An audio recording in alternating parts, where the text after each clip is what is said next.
बिस्मिल्लाहिर्रहमानिर्रहीम। अस्सलाम वालेकुम। आज मैं चिकन कटलेट्स की रेसिपी बताने वाली हूँ, जिसके लिए मैंने जो है वो चिकन ली है। 1 किलो चिकन ली है मैंने। चिकन को बॉयल कर लिया है और बॉयल करके इसमें जो सूप निकला है वो आप जो सूप है संभाल के रख लें। उसको डिफ्रीज करके आपको यखनी वगैरह के काम में आ जाएगा या सूप बनाने के। इसके मैंने रेशे रेशे कर लिए थे चिकन के।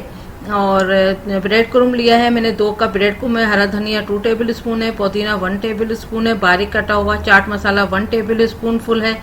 और ये मैंने जो लिए हैं आलू हैं 3 बॉयल कर लिए थे, बड़े आलू हैं।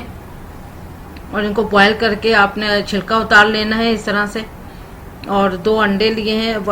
1 टीस्पून जो है मैंने लाल मिर्च लिए पिसी हुई। नमक ½ टीस्पून लिया है, या हस्बे ज़रूरत भी ले सकते हैं। 2 अंडे हैं, अंडों को फेंट लें अच्छी तरह से। और फिर 1/4 टीस्पून इसमें नमक और कुटी लाल मिर्च जाएगी। और 1 टेबल स्पून लाइम जूस है और ½ टीस्पून जो है काली मिर्च है। अब इसको मैं जो हूँ आलूओं को मैश कर लूँगी।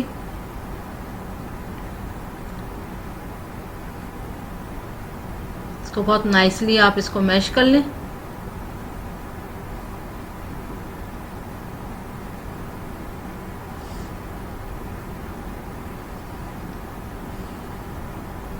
चिकन जाएगी,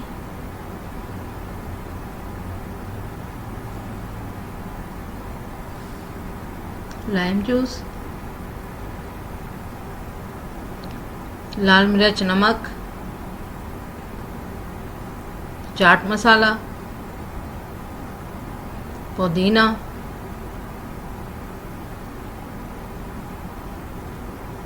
हरा धनिया सब बारीक कटा हुआ है। आप चाहें तो कूट भी सकते हैं हरा धनिया पुदीना को। इसको अच्छे से सब मिक्स कर लें। अच्छे से ये मिक्स हो जाना चाहिए। कुटी काली मिर्च,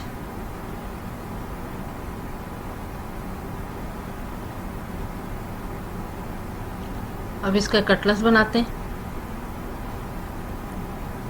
इतना पेड़ा लेकर इसको इस तरह करके, बस इस तरह इतने साइज का आपको कटलेट्स बनाना है।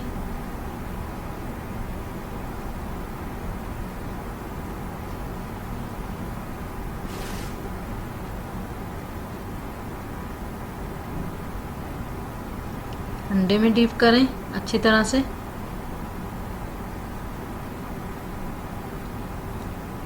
और फिर ब्रेड क्रूम में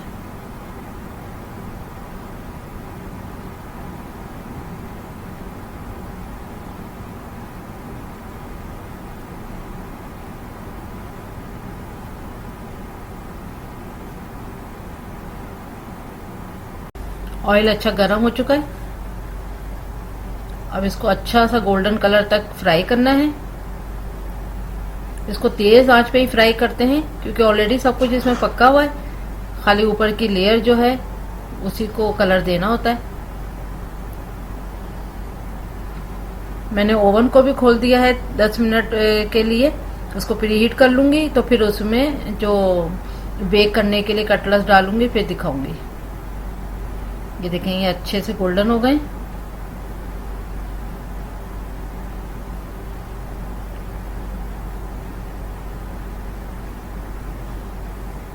फोर 420 डिग्री प्रीहीट पर मैं इसको 15 मिनट के लिए ओवन में बनाने वाली हूँ। और 10 मिनट पहले मैंने ओवन स्टार्ट कर दिया था। अब देखिए, इनका प्रोसेस पूरा जो है वो 15 मिनट का है। और आप इनको अब 5 मिनट के लिए टर्न करके और पकने दें। एक तरफ से ये पक चुके हैं। सारे कटलेट्स को टर्न कर दें। ये देखें, ये पक चुके हैं अब अच्छे से। तो ये बहुत आपको अच्छे लगेंगे। और जो लोग डीप फ्राई नहीं खाते हैं उनके लिए बहुत अच्छे हैं बेक हुए हुए। ये देखें आप, ये एक तरफ बेक हुए हुए और एक तरफ डीप फ्राई हैं। आप जरूर ट्राई करिएगा। Thank you for watching. पसंद आए तो लाइक करें, सब्सक्राइब करें, डू शेयर दी वीडियो।